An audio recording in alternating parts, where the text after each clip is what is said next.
আৰু কথা শুনি আমি অন্ততঃ 5টা ভাল কথা হলেও লগত লৈ আহিছোঁ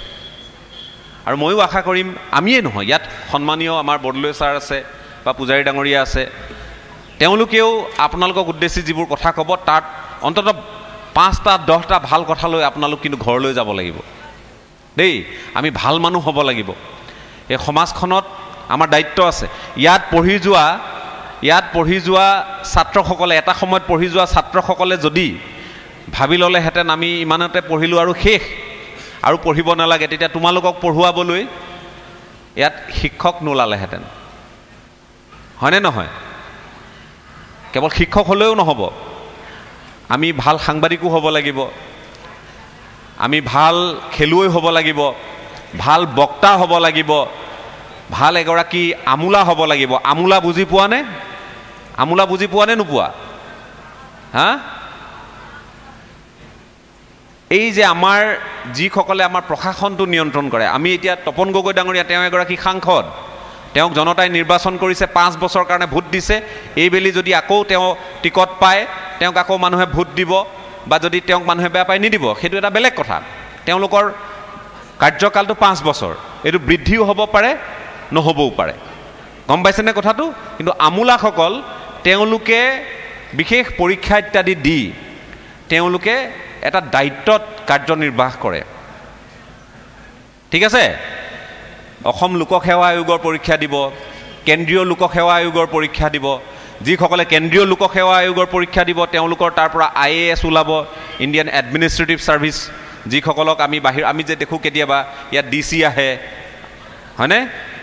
IPS অফিচাৰ যে লিখা থাকে IPS বুলি লিখা থাকে তেওঁ সেই লোকসেৱা আয়োগৰ পৰা পাছ কৰি আহে যিগৰাকী APS লিখা থাকে বা ACS লিখা থাকে APS গৰাকী অসম লোকসেৱা আয়োগৰ পৰা তেওঁ পুলিচৰ কাৰণে নিৰ্বাচন হয় বা বাছনি হয় আৰু যিগৰাকী ACS থাকে তেওঁ সিভিল সাৰ্ভিস প্ৰশাসনৰ কাৰণে তেওঁ বাছনি হয় গতিকে এইবোৰ হ'ব লাগিব নহয় মই এতিয়া ACS বুলি ক'লে আপোনালোকে বুজি নাপাব মই SDO সিভিল বুলি কৈছোঁ প্ৰথমে বা সাৰ্কেল অফিচাৰ বুলি ক'লোঁ বা পৰৱৰ্তী সময়ত DCও তেওঁলোকে হয় তাতকৈ ওপৰলৈও যায় কিন্তু IAS এগৰাকীয়েও তেনেধৰণে কিন্তু তেওঁলোকৰ প্ৰমোচনৰ তেওঁলোক খুব জলদি তেওঁলোকৰ প্ৰমোচন হয় কেতিয়াবা মুখ্য সচিব পৰ্যন্ত তেওঁলোক হয় বুজি পাইছে গতিকে মুখ্যমন্ত্ৰী এগৰাকী যেনেকৈ থাকে মুখ্য সচিব এগৰাকীও থাকে নহয় গতিকে এইবোৰ কথা বুজিব লাগিব এইবোৰ কথা বুজিবলৈ হ'লে আমি পঢ়িব লাগিব আমি ৰাজনীতিৰ বিষয়ে পঢ়িব লাগিব আমি সমাজখনৰ বিষয়ে জানিব লাগিব পাঠ্যক্ৰমৰ বহিৰ্ভূত কিতাপ পত্ৰও আমি মাজে সময় পঢ়িব লাগিব যাৰ কাৰণে আমাৰ লাইব্ৰেৰীটো যে আছে তাৰ সৎ ব্যৱহাৰ হ'ব লাগিব যদি আমি সৰুতে নপঢ়িলোহেঁতেন আমি আনুষংগিক কথাবোৰ যদি বুজি নাপালোহেঁতেন A+B² যদি আমি আবদ্ধ হৈ থাকিলোহেঁতেন তেতিয়াহ'লে আমি এটা যন্ত্ৰ হৈ থাকিলোহেঁতেন আমাক আমি যন্ত্ৰ হ'লে নহ'ব আমি মানুহ হ'ব লাগিব আমি মানৱ সম্পদ হ'ব লাগিব আৰু মানৱ সম্পদ হ'বলৈ হ'লে আমি পঢ়িব লাগিব আমি সম্পদ হ'ব লাগিব সম্পদ হ'বলৈ আমি পঢ়িব লাগিব দেই ভালকৈ সকলোৱে যাতে পঢ়া শুনা কৰে আৰু কিছুমান কথা আছে যিখিনি কথা আপোনালোকৰ এতিয়াৰ কিমান বোধগম্য হ'ব মই নাজানো কিন্তু ভৱিষ্যতে আপোনালোকে সেইখিনি কথা কেতিয়াবা আঙুৰাই চালে আপোনালোকে গম পাব যেতিয়া এই কৈ যোৱা কথাবোৰ ক'ৰবাত পঢ়িবলৈ পাব মানুহজন যে আহিছিল কথা কেইটামান কিন্তু কৈছিল আৰু মই যে কৈ আছোঁ এইবোৰ মই নিজাকৈ কোৱা কথা বুলি নহয় মই ক'বলৈ শক্তিটো পাইছোঁ কাৰণ মই অধ্যয়ন কৰিছিলোঁ মই অধ্যয়ন কৰোঁ এতিয়াও আপোনালোকে মোৰ গাড়ীখনত খুলি চাওক মই প্ৰথম সিটটোত বহি আহিছোঁ নহয় তাত বহি আহিছোঁ তাৰ কাষত দুখন কিতাপ মই লৈ আহিছোঁ যাতে মই আহোঁতে পঢ়িব পাৰোঁ কিতাপ পঢ়ি থাকোঁ কিতাপ নপঢ়াকৈ নাথাকোঁ মোবাইল থাকিলেও যি থাকিলেও মই বেছি নপঢ়িলেও মই বোলে আহি থাকোঁতে ঘণ্টাত আহি আছোঁ ক'ৰবাত চাহ খোৱাৰ আগত মই 5টা বা 10টা পৃষ্ঠা পঢ়িলোঁ আকৌ পৰৱৰ্তী সময়ত পঢ়োঁ এতিয়া মোৰ পঢ়িবলগীয়া কাম নাই বুলি ভাবি ল'লে কিন্তু শেষ পঢ়িবলগীয়া আছে পৃথিৱীখন বৰ বেলেগ পৰ্যায়লৈ গৈ আছে গুগলত আপোনালোকে ভাবিব যে এতিয়া ইণ্টাৰনেটৰ যুগ 5G আহি গ'ল 4G গ'ল 5G আহিলে এতিয়া গুগলত উইকিপিডিয়াত আপোনালোকে পাব ইণ্টাৰনেটত চাৰ্চ কৰিব গুগলৰ বিষয়টো জানে চাগে গম পাইছে চাগে লাহে লাহে হয়নে নহয় তো এইবিলাকত আহিব ফেচবুকত আহিব এতিয়া সেইবোৰ যে আহিবলৈ হ'লেওতো কোনোবাই তাত এইখিনি দিব লাগিব নহয় তথ্যখিনি মহাভাৰতখন যেনিবা গুগলতে উপলব্ধ হ'ল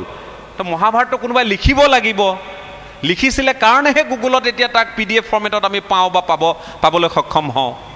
কোনোবা এজন মানুহে কিবা এটা লিখিব লাগিব, সেই জ্ঞানটো তাত সন্নিৱিষ্ট কৰিব লাগিব, তেতিয়াহে আমি গুগলত উইকিপিডিয়াত এইখিনি কথা লিখিব পাৰিম। গতিকে সেইকাৰণে অধ্যয়নমূল কিতাপ পঢ়াৰ যিটো আনন্দ এইটো বেলেগত নাই, এইটো মোবাইলে নিদিয়ে। মোবাইলত দুটা প্ৰব্লেম, মোবাইল এতিয়া যে আপোনালোকে পৰাপক্ষত মাজত অনলাইন ক্লাছ ইত্যাদি হ'ল সেইটো বেলেগ কথা, পৰাপক্ষত আপোনালোকে বৰ বেছি মোবাইলৰ প্ৰতি আসক্তি দেখুৱাটো ভাল নহয় এই সময়খিনিত। এক হ'ল চকু, দুই হ'ল মনোসংযোগ আপোনালোকৰ বিচ্ছিন্ন হ'ব, মনোযোগিতা থাকিব, কিবা এটা আপোনালোকে চাই থাকিব, ইমান মানে আপোনাক আকৰ্ষণ কৰিব পৰা গোটেই বস্তুখিনি তাত থাকে। আপোনাৰ মোৰ বুদ্ধিতকৈ এতিয়া নতুন বুদ্ধি আহি আছে, এইটো কয় কৃত্ৰিম বুদ্ধিমত্তা। আপোনাৰ মোৰ যিটো বুদ্ধিমত্তা এইটো হ'ল নিজৰ মগজুৰ, এইটো কৰ্ষণ কৰি কালচাৰ কৰি আমি আগবাঢ়িছোঁ। কিন্তু এতিয়া আহি আছে আৰ্টিফিচিয়েল ইণ্টেলিজেঞ্চ, কৃত্ৰিম বুদ্ধিমত্তা। তাৰমানে কি বুজি পায়, মই আপোনালোকক একদম সহজকৈ বুজাওঁ। নিজেও মোবাইলটো যেনিবা নাচায়, কেতিয়াবা হ'লেওতো মোবাইল চাইছেনে নাই? ফেচবুক কেতিয়াবা হ'লেও চাইছেনে নাই?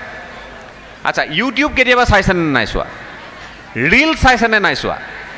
চাইছে। আপুনি মন কৰিবচোন, আপুনি ভাবি আছে, আপুনি এটা বিহু এটা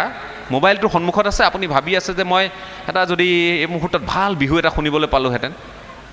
কাকতলীয়ভাৱে আপুনি দেখিছে মোবাইলটোৰ ৰীল চাই থাকোঁতে আপুনি বিহু প্ৰথম ওলাইছে। এইটোৱে মই বিচাৰি আছিলোঁ। আপুনিতো ভবাই নাই সেইটো কি হৈ আছে। না মই এতিয়া কেতিয়াবা এই খুব আমি সাংঘাতিক চাপত থাকোঁ, বাতৰি অনুষ্ঠান, মানে মোৰ বিষুৱা কামবোৰেই বেছি। কেতিয়াবা অকণমান ভাবোঁ যে অৱসাদটো দূৰ কৰোঁচোন, কেতিয়াবা মই বেহৰবাৰী চালোঁ, এই কে মোহনক চালোঁ, ভাল লাগি গ'ল, অকণমান হাঁহিলোঁ। মানুহকতো হাঁহিও লাগিব, মনৰ অকণ খোৰাক এটা লাগে। তাৰ পাছত আপুনি চাবচোন অকল বেহৰবাৰীয়ে ওলাই আছে, ওলাই নে নোলায়? বিহু ৰীলটো চাই দিয়াৰ পাছত অকল বিহুৰ ৰীলটোকে ওলাই থাকে নে নাথাকে? বিহুৰ ধৰণৰ ৰীল ওলাই নে নোলায়? কেনেকৈ মোবাইলটোৱে গম পালে যে আপুনি বিহু ভাল পায়? কেনেকৈ গম পালে?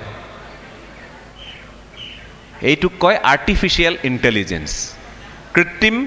বুদ্ধিমত্তা। এইটো এটা সৰু উদাহৰণ মাত্ৰ,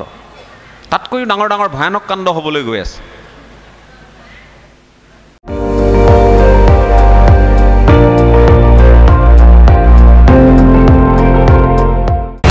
আপুনি চাই আছে MD24, সৰ্বশ্ৰেষ্ঠ নহয় সৰ্বোত্তমৰ দৌৰত।